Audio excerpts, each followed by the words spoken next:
2 वर्ष तर कोविडमध्येच गेले. हो.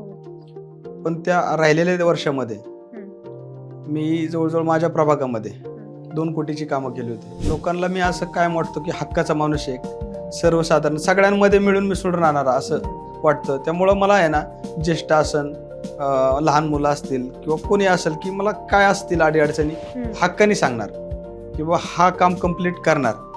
ह्या माणसाकडे गेले की रात्री बेरात्री कधी कॉल केला की एखाद्याचं हॉस्पिटलचा प्रॉब्लेम असेल काय असेल तर तो मार्गी लावणे. ऍक्च्युली साध्या गोष्टी करणं म्हणजे सगळ्यांना जमतं ऍक्च्युली, पण हे जे अवघड गोष्टींमध्ये जो खरंच कार्यकर्ता ग्राउंड लेवलला जाऊन काम करतो, समाज त्यांना लक्षात ठेवतो. दादा हे सगळ्यांचं आवडतं व्यक्तिमत्व.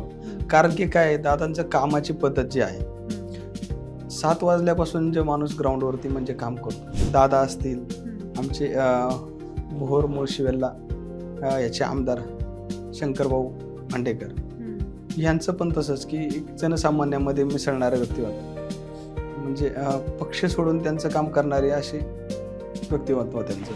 ग्राउंड लेवलला काम करणं आणि तीच पर्सनॅलिटी कंटिन्यू ठेवणं खूप कमी लोकांना जमतं. बावधन बद्दल काय सांगाल? कसं आहे बावधन? बावधन नावातच धन आहे.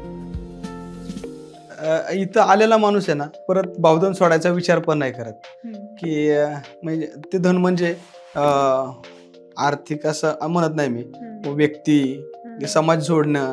आलेल्या माणसाला काय वाटतं की हे आपलेच आहेत, की आपलंच कुटुंब आहे, हे असं बावधनचं हे वैशिष्ट्य आहे. दिवसातून 2 दिवसांनी एकदा पाणी येतं. अच्छा. हां, पहिलं तर आम्ही जेव्हा 17ला निवडून आलो त्याच्या आधी 8 दिवसाला एकदा पाणी यायचं, पिण्याचं पाणी. त्यांचं तर काही ठिकाणी आहे ना, महानगरपालिकेचं पाणीच नाही आहे काही ठिकाणी. त्यामुळे त्यांना टँकरने पाणी घ्यावं लागतं. त्याचं बिल जे आहे, मोठी सोसायटी असेल, महिन्याला 3 लाख 4 लाख रुपये, म्हणजे ह्यांनी टॅक्स पण भरायचा आणि जे पाण्यासाठी जे कॉन्ट्रीब्युशन पण काढायचं. पक्षापेक्षा ना व्यक्तीला महत्त्व दिलं पाहिजे लोकांनी, ह्या लेवलला तरी, म्हणजे स्थानिक स्वराज्याला. ग्वाही का देतो? कारण की महाराजांबद्दल जो आदर आहे, मलाही खूप आदर आहे की महाराज नसते तर आज काय असतं.